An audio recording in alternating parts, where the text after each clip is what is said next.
impulsive, indulge themselves, settle for the next to nothing if they can get it right away, do not work or wait for bigger things in the future. Close quote. This attitude toward reward can be described in a variety of ways. More rapid decay of reinforcement, unwillingness or inability to defer gratification, quote, extreme present orientation, close quote, Banfield 1974, page 54. Impulsiveness, lower superego dominance. As you can see, I can just go on and on about behavioral differences that have been recorded. I might repeat myself here, but studies find that blacks are more aggressive and outgoing than whites, while whites are more aggressive and outgoing than Orientals. Blacks also have more mental instability than whites, as mentioned. Blacks' rates of drug and alcohol abuse are higher. Again, Orientals are underrepresented in mental health statistics. A study carried out in French-speaking Quebec looked at 825 4 to 6-year-olds from 66 countries. The immigrant children were rated by 50 teachers in preschool classes. The teachers found more adjustment and less hostility among Oriental children than among white children, but they also saw more adjustment and less hostility among white children than among black children. Racial differences in personality are found using tests such as the Eysenck Personality Questionnaire and Catel's 16 Personality Factor Questionnaire.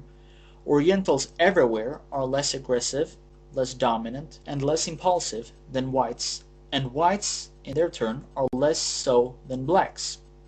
Orientals are more cautious than either whites or blacks. There are important race differences in time orientation and motivation. One study asked black children in the Caribbean to choose between a small candy bar now and a larger bar a week later. Most chose the small one now. A focus on the present moment as opposed to delayed gratification is a major theme in the research on black psychology as a whole. It may be surprising to learn that blacks have a higher self-esteem than the whites or Orientals, as mentioned before, but this is true even when blacks are poorer and less educated. In one large study of 11 to 16-year-olds, blacks rated themselves as more attractive than did whites. Blacks also rated themselves higher in reading, science, and social studies, but not mathematics. The blacks said this even though they knew they had lower actual academic achievement scores than white children. Racial difference in personality and obeying rules also show up in divorce rates, out-of-wedlock births, child abuse, and delinquency. Orientals are more successful than whites or blacks. They have fewer divorces, fewer out-of-wedlock births, and less child abuse than whites. On the other hand, black family stability is a concern. In 1965, the Moynihan report showed the higher rates of marital breakup, female-headed families, and out-of-wedlock births among blacks. Since then, the figures have tripled. About 75% of births to black teenagers are out of wedlock, compared with 25% of white teenagers. The female-headed family is not unique to the US, nor is it the result of the legacy of slavery or inner-city decay. It is found in large areas of black Africa. In Africa, the female-headed family is a part of an overall social pattern. It consists of early sexual activity, loose emotional ties between spouses, and sexual union and the procreation of children with many partners. It includes fostering children away from home, even for several years, so mothers remain sexually attractive. Males likewise compete more for females, and fathers are less involved in child rearing. Compared to others in poor countries, African women stop breastfeeding their children early.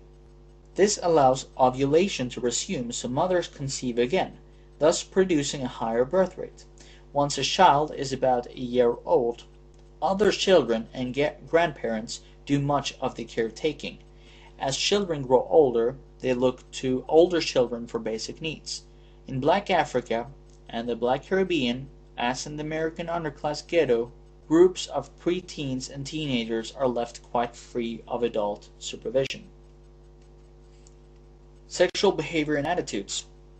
Blacks are sexually active at an earlier age, as mentioned, than whites. Whites in turn are more sexually active earlier than Orientals. Surveys from the World Health Organization shows this three-way racial pattern to be true around the world.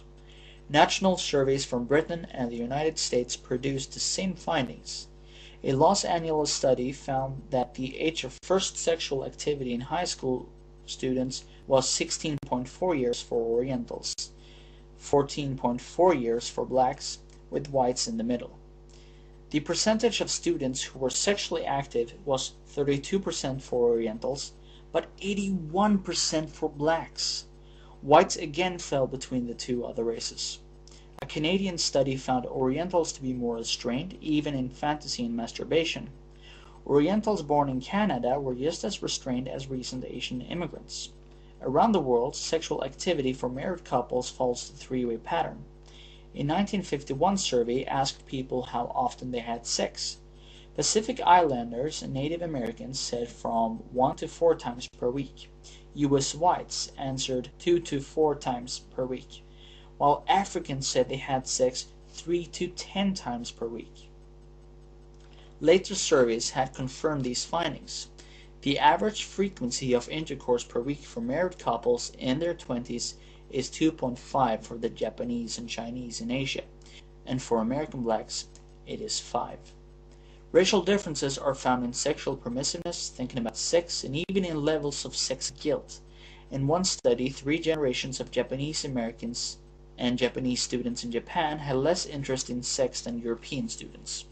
Yet each generation of Japanese Americans had more sex guilt than white Americans their age. In another study, British men and women said they had 3 times as many sexual fantasies as Japanese men and women. Orientals were the most likely to say that sex has a weakening effect. Blacks said they had casual intercourse more, and it felt less concern about it than whites did.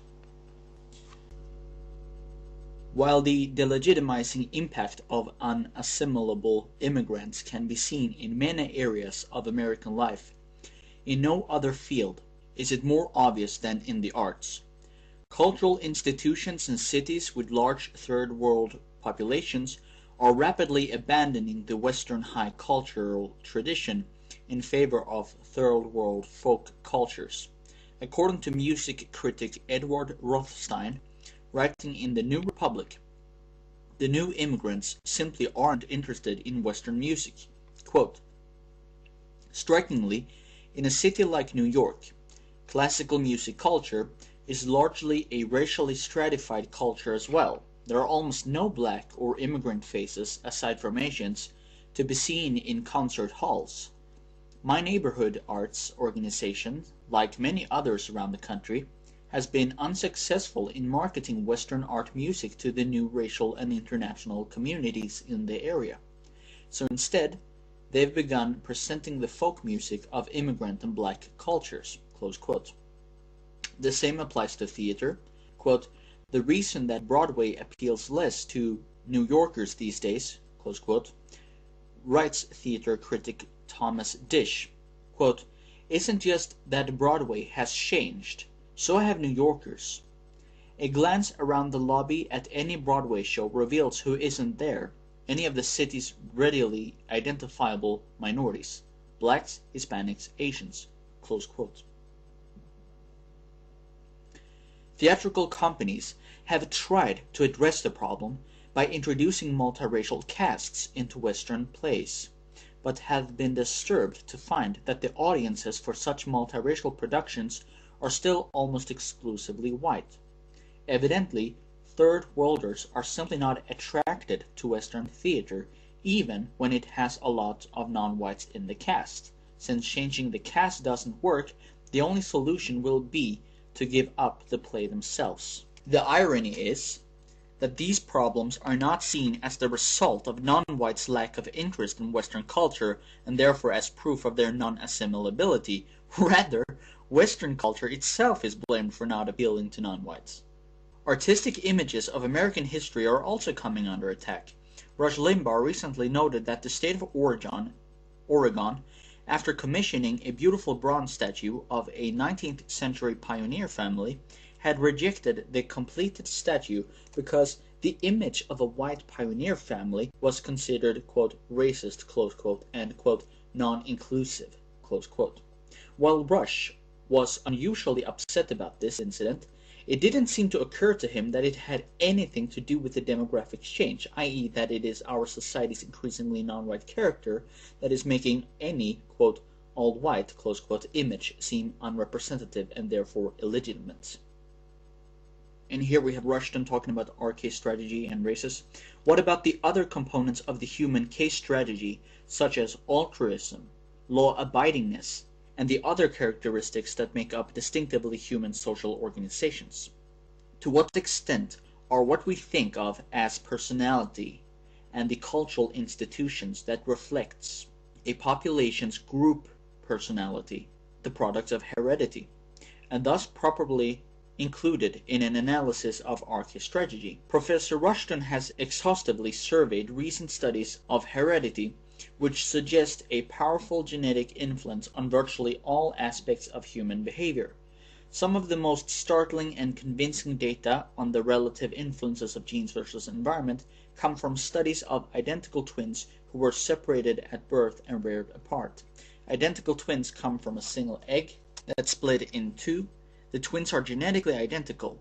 Fraternal twins are produced by double ovulation and are no more genetically alike than ordinary siblings.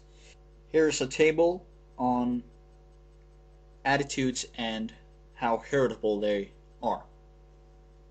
Other personality differences. High intelligence is not the only hallmark of case strategy. Professor Rushton explains that the races with more K traits have more complex and cooperative social organizations, are more sexually restrained and law-abiding, and show more altruism.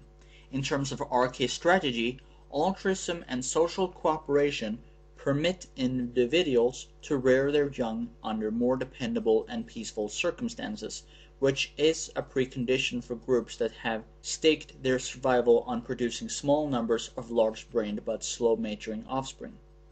For traits like altruism and aggression to be properly included in an RK pattern, they must be shown to be, like intelligence, at least partly controlled by heredity and to differ from race to race.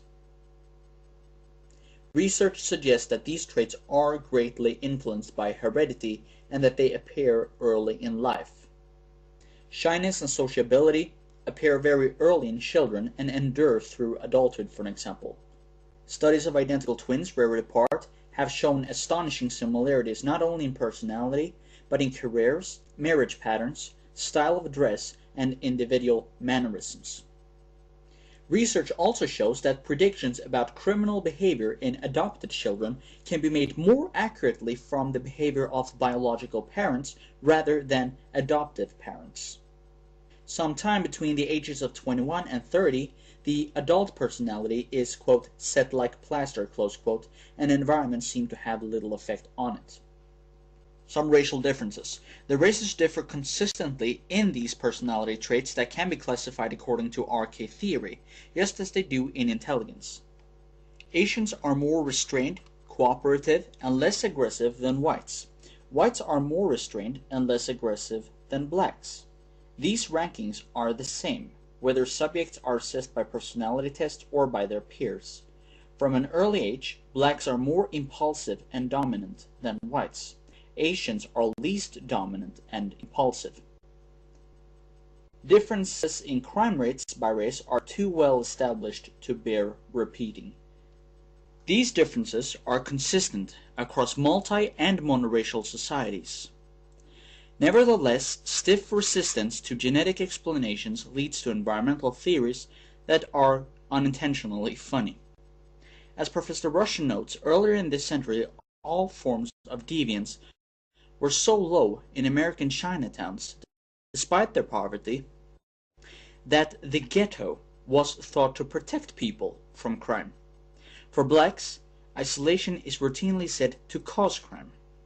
Although trendy talk of self-esteem suggests otherwise, blacks have higher opinions of themselves than whites, who have higher opinions of themselves than Asians. Asians are the most introverted and anxious. Blacks are the least introverted and anxious. Self-consciousness and introspection